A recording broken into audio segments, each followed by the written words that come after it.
Okay, well, last week we watched Abraham and Sarah come up from Egypt after God rescued them for their lack of faith. We have to remember that they went down there because there was a famine, and they didn't think God was going to feed them. So God had given them a covenant, but he got hungry and he said, I think we need to go to the world. Egypt is always the world. If we look at it in a symbolic, spiritual fashion, whenever Egypt is mentioned, it means you're going to a rich place in the worldly sense to get your provision. So when he went down there, he got in all kinds of trouble. We remember that Sarah was taken and put in a harem, and he was in trouble, and God had to supernaturally bail him out. We have to remember that it wasn't anything he did, it was God that came in and intervened for him because he was messing up. Had they relied on faith in God, he could have fed them supernaturally just as easily as he allowed them to escape Egypt supernaturally. So if we, the bad part about learning about Genesis right now is that we, effectively haven't read Exodus to find out that manna fell from heaven. So God can feed you supernatural if he needs to. So we have to remember that these are things that we're being taught about the character of God and what he expects out of us. And this is just the beginning. So Abraham is a neophyte. He's brand new. He was just called out of the pagan world into this world, so he hasn't learned all the tricks of the trade. But if God comes and speaks to you personally and makes covenant with you, then hopefully you can start saying, yeah, this is real and I need to do what he says. And so by us being saved Christians, we need to say this is real and I better do what he says. In other words, it's the same covenant, it's the same thing. And some people will say, well, I haven't seen God, so I'm just hoping and praying. If you haven't seen God in your life, then I don't know if you're really saved. Because I believe that when you actually meet God, he will save you. When her mother was supernaturally healed in front of my eyes, I had no choice but to reevaluate my opinion of what God could do and who he was. And so, like you were saying this morning, once you've tasted and seen, how do you ever go back and say, well, maybe it was an accident, or maybe it was the medicine, or maybe it was this, that, and the other. He had taken her off of all medicines and everything. So my testimony always goes back to watching God supernaturally heal a dying person that the doctors had already come out and said, there's no hope, there's nothing more we can do. And it was almost as if God says, now watch. So here is Abraham, and all he sees is a lack in the land, and he goes to Egypt for his supply. And he didn't ask God, and he didn't wait on God, and God had already made promises to him. So this was kind of a dido out of his mission, and we can go off on these didos and we won't be making progress with God. We have a mission in life, and we are, there's God's will is what we're supposed to be doing, and what we'll do is say, well, I'll get to you when I get this done. And we kind of put that first, and then you come back and you say, okay, God, I'm ready now, let's go do it. Well, your opportunity might have already passed. Well, a natural person would look and say, I'm hungry, let's go get food, and then we'll worry about it later. But he got into all kinds of trouble going to Egypt and getting off kilter. These are teaching moments in the Bible that we need to take note of as the Bible constructs a foundation for our faith. Remember, the character of God and the methods of God are revealed in Genesis. We must take note of how he does things to understand what he will do for us today. God never changes. So what he would do for Abraham, he'll do for you. Okay? Now, if we look at the actions that just transpired, that was cute. We can't help but see the parallels that will happen in Exodus. Abraham just gave the story of the Hebrews in Egypt just on a smaller scale. There was a famine in the land to go down to Egypt for food, Genesis 12:10, and in Genesis 47:13. So they went down to Egypt because there was a famine in the land in two places. This is just like a repeat over and over again. The descent into Egypt to sojourn in Genesis 12:10 and in Genesis 47:27. The attempt to kill all the males and save the females in Genesis 12:12 and in Exodus 1:22. Now, I didn't see this at first until they pointed it out, because Abraham was the male and she was the female, and he was going to kill Abraham and keep the female. But I didn't connect that with killing all the babies in Egypt. You know, when Moses was born, they were killing all of the male babies in Egypt. So we see this pattern over and over again. And like I said, the Jews look at things as patterns. Prophecy is a repeatable pattern, and it happens over and over again. Okay. The plagues in Egypt in Genesis 12:17 and in Exodus 7 through 11. So when you get to the Exodus plagues, it says in Genesis 12 that Pharaoh had plagues. Okay? The spoiling of Egypt in Genesis 12:16 and Exodus 12:35. This could also be the riches of the wicked are laid up for the just. This is a principle that God uses. Okay? Now, when he left Egypt, when Abraham left Egypt with Sarah, he took everything with him. All the donkeys and gold and all the stuff he tried to buy Sarah with. He said, get out, get out. So that's called spoils. Okay, well, when Moses got his people out, he was able to take everything with him. Completely ransacked Egypt. Okay. The supernatural deliverance in Genesis 12:19 and Exodus 15. So both of them were supernatural. This is not something that Abraham could do or Moses. Neither one could do it on their own. It had to be supernatural. The ascent into the Negev. Genesis 13:1 and Numbers 13:17 through 22. Now we're going to learn here a little bit that Negev just means south. Okay? It's almost as if Abraham is acting out a similar scenario that will happen some 400 years later with Jacob. Okay, now we're going to start. Genesis 13:1. Then Abraham went up from Egypt, he and his wife, and all that he had, and Lot with him to the south. And I marked south there because that's really the Negev. They're actually going up. But south means Negev, and the southern part of Israel is called the Negev desert. Abraham was very rich in livestock and in silver and in gold. And he went on his journey from the south as far as Bethel to the place where his tent had been at the beginning between Bethel and Ai. Now here again, he started out at Bethel and Ai. So now he's made this huge round trip, got in trouble, got delivered, and now he's back where he started from. So he hadn't made any progress on his walk with God, you know, except learning these things that he needed to learn. Let's see. To the place of the altar which he had made there at first, and there Abraham called on the name of the Lord. The word south here is the Hebrew word for Negev. Negev is a big desert south of Jerusalem. The actual direction Abraham was going was northeast from Egypt. Verse 2 tells us Abraham was very rich. Did he make the money on his own, or did God give it to him, or did Pharaoh make him rich? Actually, all three would apply, but we need to keep in mind God blesses his people. A little later, Abraham wins a battle for the king, and the king wants to reward, this is going to be like next week or so, the king wants to reward Abraham for fighting his battle for him, but Abraham refuses any payment from an evil king, saying he doesn't want anyone to think Abraham made money from evil doings. God blesses his people. We need to understand that. God blesses his people. When we hear things like, look at those rich Jews, we need to understand that they are God's people, and riches are promised to them. Would you rather be jealous of them or be blessed of God?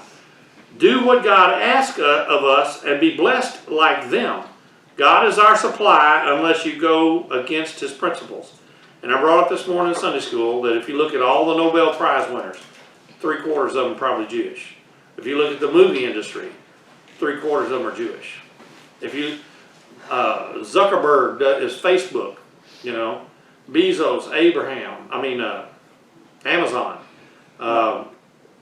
There are so many rich Jews that it makes people jealous. So why don't we, instead of being jealous and breaking the 10th commandment of envy, why don't we emulate them and bless God so that we can be blessed by Him? Who owns all the central banks? There's another one. If you look at almost, and also remember that the Jews are one of the smallest group of people on the planet. Right. And you look at who discovers the medicines and the new inventions and all that kind of stuff. But the whole idea is that the Jewish people are His people. And He is going to bless His people.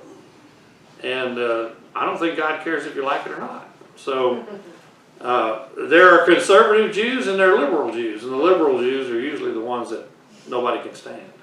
They're pretty much, I'll do what I want to do and you'll have to like it type thing. Abraham might have been the richest man in the world at this time, even more than some kings and pharaohs. Think about that. At this time, he probably had more material wealth than most of the kings and stuff around there. You could call yourself a king and just have a couple of thousand people following you around. You know, they had like a tribe. And of course, whatever the king wanted, he had. But Abraham could have had more material wealth than even one of those. 13:5. Lot also, who went with Abram, had flocks and herds and tents. Now the land was not able to support them, that they might dwell together, for their possessions were so great that they could not dwell together. And there was strife between the herdsmen of Abram's livestock, and the herdsmen of Lot's livestock. The Canaanites and the Perizzites then dwelt in the land. Something to keep in mind here is that many of this group of people had herds and tents and water needs. So it wasn't just Abraham and Lot. It was a lot of his trusted servants had their own little flocks and stuff. And so you have several hundred people that are trying to get their flocks on this land and have water rights and all this kind of stuff. And there's got to be friction because there was too much, too big, and too small of an area. There could have been 100 square miles, but it was too much in a desert where you only have just a small amount of food and water for the animals. Also, I want you to notice that the Canaanites and the Perizzites then dwelt in the land. Anytime I come up with Canaanites, I want to point it out, because at some point we ought to do a study on just who the Canaanites were and what their role was in all this Bible story. If each one of these families needs 100 or so acres, and I just made that up, it wouldn't take long to move on to some Canaanite clan's land. All of these families were looking to expand their flocks for their own families, so they would have to split up to keep the peace and be able to expand in the future. The way these guys thought back then is they had unlimited land. They went out to these places. There was no fences, or they didn't know who else had a claim on the land. So all they thought was, well, I'll just have mine mate and breed and feed them, and boy, I'll have these flocks, and all we need is to eat a few of them a year. The rest of them can breed. Well, what happens when you get on somebody else's land? He comes out and says, get off my land. Get out of my water. You're going to fight. They're going to be trouble. 13:8. So Abraham said to Lot, please let there be no strife between you and me, and between my herdsmen and your herdsmen, for we are brethren. Is not the whole land before you. Please separate from me. If you take the left, then I will go to the right, or if you go to the right, then I will go to the left. So here's Abram saying, I've got the solution, let's split up. And you take yours wherever you want. I'll let you pick, left or right, doesn't matter. So they've got all this out there in front of him, and he says, Lot, you make your choice. Okay? That's pretty magnanimous, for somebody just to say, but you know what he's saying? God's going to bless me no matter which way I go. Mm-hmm. See? And we need to understand that we are blessed no matter what we put our hand to. And we need to understand that our eyes will lie to us because we're looking at the world. Okay? Here Abraham is taking the initiative to find a solution for their crowding problem, and is being more than fair by giving Lot the option of choosing the direction and land he will get. I would like to think that maybe Abraham was finally getting that his good fortune came from God and not from his own efforts. Abraham knew that he was going to be blessed if God's plan for his life was going to come anywhere close to being completed. Abraham knew he could afford to be generous due to his faith in God's promise. can we not afford to be generous? You know, to me, greediness is a lack of faith. You know, whenever you think of saying, well, I'm going to give the broken one, or I'm going to give the one that's got holes in it or something, then we're acting like the God's not going to replace it with a new one. You know, can we relax and be generous to others? I've read the back of the book, and it says that we win. Jesus has made promises to his people. Can we believe him? Can we not relax and start to stand on the promises of God instead of fretting about every jot and tittle of life? Jesus tells us his burden is light and his yoke is easy, so why do we worry and scheme about everything we have in our daily life? This is something I think that I believe that Brother Russ talked about this morning, was that there should be joy in our life, there should be supply in our life. We should be blessed people. Amen. And he has made promises that we would be. And each one of us probably has a different amount of money and a different amount of worldly goods and things like that. But we are rich in the Lord. And when we put our trust in the Lord, and I believe that he will give us what he wants us to have. And I've used this ever since I've retired. Because at first we had a lot of anxiety over how we were going to pay our bills and how we're going to do the things that we're doing. And everything was good for a while, then it went south. All these kinds of things came into our life, but I've told her since the beginning that God will give us the money he wants us to have. And if it doesn't want us to have it, we're not going to get it. And if we get it, he'll take it. So we have to trust. Just relax and trust in God. And it's like you were talking about, you wonder where the money came from. You won't even understand how it happened. And it's more than money, it's family. You worry about losing your wife or your husband or whatever, and then all of a sudden you say, man, we made it 20 years and it's been bliss. Because we trust in God and we're not looking to see if they're flirting with somebody all the time. Right. These things, we just need to calm down and trust in God. Like I said, we need to relax and rest in his love. Rest in his blessing. We need to walk in the Spirit. If you're walking in the Spirit, you are walking with God and not in your own. And these are the kind of things, I think it shouldn't take this long, but it takes years to get to where you trust God. Because I know I've been saved now since 94. I'd have to do some math. What is that, 24 years? And I can really tell my life has changed probably in the last 5. So that's a long time to pretend, oh Lord, I love you, but I don't trust you. You know? Everybody goes through that. Yeah. It's a long cycle to go through, but it's something that the longer that we walk with him, the more we'll see that he will provide and do the best thing for us. There's a lot of times that I wanted things I didn't get. Then come to find out it flooded. Like I said, it's gratifying to me to finally start doing this after fighting it for so many years. But this is just something he has to learn here. Now God has Abraham alone after Lot left. Abraham's spiritual baggage has gone now, and God is ready to commit further with Abraham.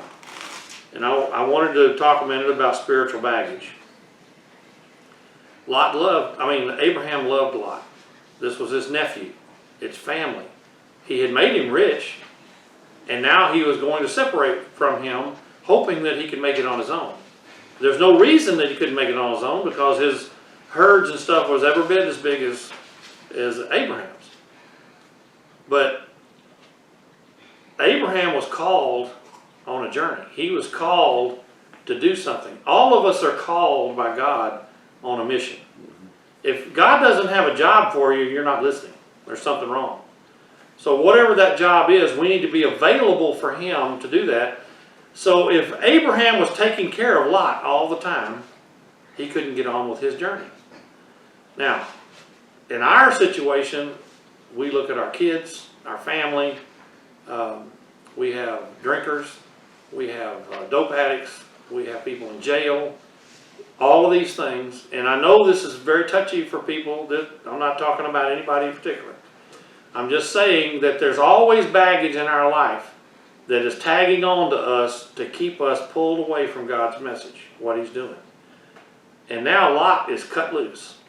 So what is the first thing God does? He gets alone with Abraham and said, this is what we're going to do. And as long as you're out here trying to bail people out of jail and pay their fines and worry about their health, they may even kill themselves. You know, they're taking drugs and everything today, and they end up in prison or whatever. There's just so much you can do. I'm not saying everybody ought to just throw everybody away and say, I'm going with God, you know. But by the same token, you cannot live your life with this day after day after day after day and follow God, because it's going to take up all your time. Seek ye first the kingdom of God. We need to feel a strong pull towards God's plan for our lives. Because if you never get to God's plan, you're always going to be messing with your baggage, trying to get on the road. You know, and pretty soon you just have to pack up and leave at some point. I know that's hard. This is my opinion, but that's what I get out of this, is that we can only spend a certain amount of time and energy and effort working on somebody else's problems. And Lot lifted up his eyes and saw all the plain of Jordan, that it was well watered everywhere, before the Lord destroyed Sodom and Gomorrah. I put that in myself in parentheses. Like the garden of the Lord, like the land of Egypt, as you go towards Zoar. Now notice in 10 it says, and Lot lifted up his eyes. Yeah. Okay, now he's looking with his eyes. He's looking in the worldly eyes. Okay. Then Lot chose for himself all the plain of Jordan, and Lot journeyed east, and they separated from one another. Abram dwelt in the land of Canaan, and Lot dwelt in the cities of the plain, and pitched his tent even as far as Sodom. But the men of Sodom were exceedingly wicked and sinful against the Lord. When we read Lot lifted his eyes, what we should see is he is doing it on his own.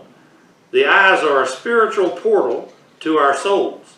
If God said lift your eyes, we might be seeing what God would show us about our future. But with Lot lifting his eyes himself, he is looking for what he wants to see, like a better piece of land for himself. Our ears are also a portal, but the Bible tells us our faith comes by hearing. So spiritually speaking, hearing the Word of God would be much more reliable than looking with our eyes to see the lies of the world. Multiple times in Scriptures we hear Jesus tell us, he who has an ear, let him hear. The prince of this world is Satan, and he can show you what you want to see, but unfortunately he is a liar. And everybody should think right now about Jesus in the wilderness being tempted. Right. Because he would show him and say, see all this? I'll give it to you if you'll bow down to me. Well, Jesus was God. He didn't need to bow down to Satan to have it. But the whole idea was he wanted him to look with his eyes and think, I can have all this now and I won't have to go through this death on the cross. You know, there's temptation there for him. But when we look with our eyes, and he said, you know, this is a good piece of land. He didn't know that just a short time later, it was going to be burnt to smithereens. And nothing will grow. Not a blade of grass grows there, even today. So Lot headed for greener pastures, not realizing God could burn it to glass in an hour. Then we see Abraham dwelt in the land of Canaan, and Lot was drawn towards Sodom. We have to live somewhere here in a bad land, but we shouldn't be attracted to the world. Lot was grazing his sheep, but he was also being drawn toward one of the worst places on earth at the time. He was drawn so strongly that he eventually ended up sitting at the gate of Sodom. In that day, the gate was a prominent and important place for each city. So here we see that he's out here grazing his sheep and everything, but the next time he throws his tents, it's a little closer to town. Then he gets a little closer to town.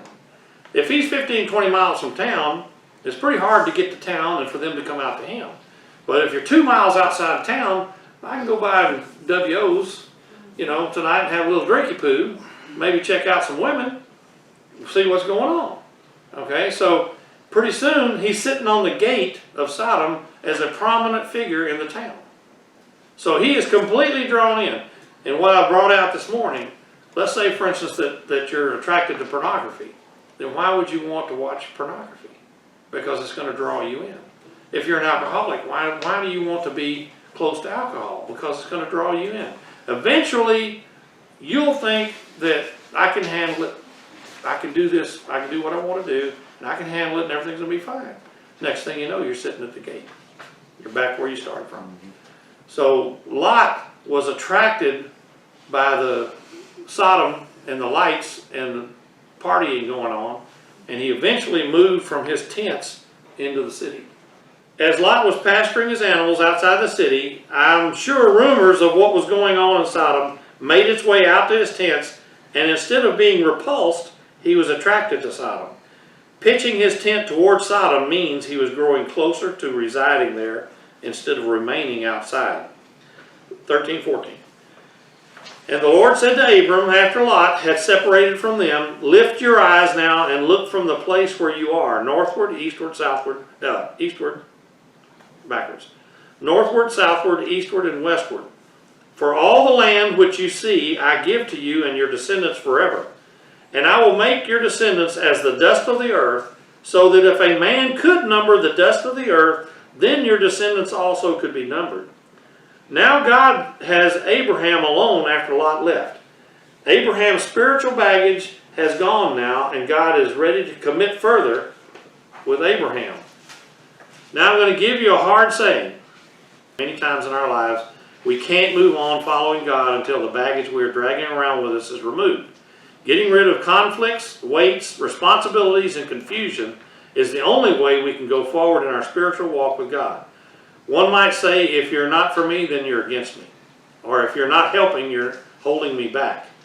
Almost all of us have something or someone in our lives that takes up a good part of our time away from serving God as He would like. Notice God told Abraham to lift up his eyes. He was about to show him his future. Rabbis teach that Abraham was standing on a high point in Israel when he told him to look north, south, east, and west. He could see the Mediterranean to the Jordan River and the border of Egypt to Lebanon. I don't know if that's true because the highest place is about 3,300 feet high or so, but who knows on a clear day how far you might be able to see. I'm sure you can see many miles if it's clear.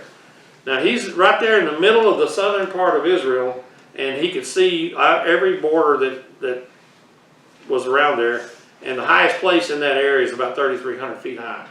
So on a clear day, he should be able to see pretty far. Now we see God is making another covenant with Abraham by giving all the land he sees to him and his descendants. I also wanted to point out that God uses the term forever. In Hebrew, that means forever. Because a lot of people think that the Hebrews have lost their covenant, and he gave them this land forever. Okay? Another promise made was to make his descendants as the dust of the earth. If a man could number the dust of the earth, his descendants could also be numbered. God had actually taken one of the smallest groups on the earth at that time to make this covenant with. If we believe that Christians are partakers of the Abrahamic covenant, then you can see that most of the earth has been counted in this number. The Abrahamic covenant was done entirely by God for Abraham's faith, which is what we have to share in. The Mosaic covenant is the law, but it was replaced by the covenant we have with Jesus. A new covenant, a better covenant, entirely performed by God for his people of faith. What I wanted to point out is the Abrahamic covenant, God makes it. He just picked a man and said, I'm going to bless you. And he did. Abraham really didn't have to do anything yet. Okay? We've got the same thing. Jesus has committed to say, I'm going to forgive everyone's sin. All you have to do is partake of it. He's done everything for us. All we have to do is say, I do. You know, if you want to be saved, then you can say, I want to be saved, and you're saved. You know, you can, if you have faith in Jesus and you turn everything over to him, you submit to him, he loves you, he saved you, he's already performed everything. It's like in a marriage, you say, I do. Boom, you're married. And it's just like being married. When the preacher says, do you, and you say, I will, then you're married. You know, and that's all we have to do is show faith. Abraham didn't have to do anything. God did it all for him. So that's the Abrahamic covenant. And we're going to find out later that he even puts him to sleep, and he makes it like a figure 8 between the divided animals that were sacrificed, and Abraham was asleep. So this is part of the covenant that we're in right now, only Jesus made it with us. It's a new and better covenant even. But this is the covenant he made with the Jews then, Israel, okay? But we are still partakers of that. 13:17, arise, walk in the land through its length and its width, for I give it to you. Then Abram moved his tent and went and dwelt in by the terebinth trees of Mamre, which are in Hebron, and built an altar there to the Lord. So I think it was a custom back then that when you bought a piece of land or you received a piece of land, you walked it. You're supposed to be familiar with your land. There's no absentee owners. So he walked the perimeter of the land, okay? Then it says he moved his tent, he dwelt by the terebinth trees, I think that's oak trees, of Mamre. That's probably some type of a landowner or somebody from the early tribal areas named it that, which are in Hebron. Now pay attention to that name. And built an altar there to the Lord. Hebron is in the West Bank. So that's the disputed territory today, and they're building settlements there. And the United Nations and all the world is having they're having a fit because they're building settlements in Hebron, the West Bank. God just gave it to them. Okay? I believe that it's going to be in conflict until the last days. That this is land given by God to Abraham's people, and the world is saying you can't have it. It belongs to the Palestinians. Now God told Abraham to rise and walk the land of God had promised him. This was a custom of the day for a new owner to walk the perimeter of the new purchase. The land was occupied at the time by the descendants of Ham, now called Canaanites. The earth belongs to God and all the fullness thereof. So we need not look at things through our eyes, but through the Word of God. We can trust that at some point in the future, the descendants of Abraham will own all of the land Abraham saw that day. So this is a promise made at the very beginning in Genesis, and it's still going on today of them to take possession of the land. Now we see Abraham moved his tent and moved it to Hebron. Abraham built another altar there. But something we need to know about Hebron is that it's located in what is today called the West Bank. Bethlehem, Jericho, and Jerusalem are all located in the West Bank. Since 1967, Israel took the West Bank and has now occupies it. I put that in quotations. They are building settlements there that are in dispute even today. The UN is the world, and the world courts and other worldly constructs consider this area to belong to the Palestinians and consider the land occupied and not Israeli land. There have been liberal Israeli governments that have tried to trade land for peace in the past, but each prime minister that agreed to this were dead or removed from power within a short time. I want to emphasize that.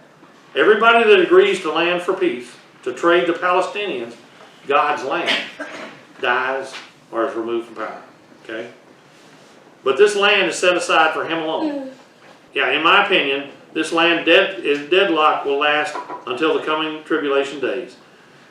There is a particular piece of land that God has put his name on, and Jesus will rule and reign from Jerusalem when he comes back. All the earth belongs to him, but this land is set aside for him alone. Let us recap what we've learned so far about Abraham and Lot. Abraham walked by faith. Lot walked by sight. Abraham was generous and magnanimous. Lot was greedy and worldly. Abraham looked for God's city. Lot made a home in a city that was destroyed by God. Abraham was the father to all who believe. Lot will live in perpetual infamy. Abraham is heir of the world. Lot dwelled in a cave, and all his possessions were destroyed in Sodom. That happens in Genesis 19:30. The more we learn about Lot, I have to wonder when we read a little later in Genesis about the angels and Abraham arguing over righteous men in Sodom. I have to wonder how the angels even bothered to save Lot and his family, as bad as they were. It had to be just a favor for Abraham. For me, this is an example of a righteous man asking God for a favor. It should give us hope that if we are dedicated to living for God, that He would hear our prayers, even if the prayer is for someone so lost, God would never hear their prayer. The prayer God is waiting for from them, the lost, is the prayer of repentance and faith. Someone else will have to intercede for all of the requests. And I want to explain that, because if you're lost, God doesn't hear your prayer. He hears one prayer: save me. The prayer of a sinner. But if you come up and say, I want a new car, God, and I'll believe in you if you give me a new car, that don't work. That's not going to get it. Now, I might pray for someone that's lost that they might get a good car so that they can go to church in it or something. Or maybe just whatever. But God would have respect for my prayer, but He wouldn't hear their prayer. So I just wanted to kind of throw that out there, because a lot of people say, well, God hears all prayers. I don't think so. But you have to be careful how I say that, because some people that think they're kind of sort of saved will say prayers and say, well, my prayers never get answered, you know. And they're not going to be heard until they say the sinner's prayer and live in faith to Jesus Christ. God is listening very carefully for the sinner's prayer. But you can ask for a new car or more money or whatever you think you need, and if you're not living for God, He's not hearing it. He says He does hear the prayers, the fervent prayers of the righteous. Right. And believe it or not, I have actually had people ask me to pray for them that are living in sin with somebody else. Mm-hmm. They will come up and say, I'm going to go to bed with Joe Blow, and I'm praying that he will like me. And would you pray that he likes me? Next week we'll start on the wars of the valley Lot was living in, and how Abraham had to go rescue him. We will also see another reference to the giants of Canaan, and as descendants of Ham, they will go to war with the descendants of Shem. Guess where Lot was when all this happened? He was with the descendants of Ham.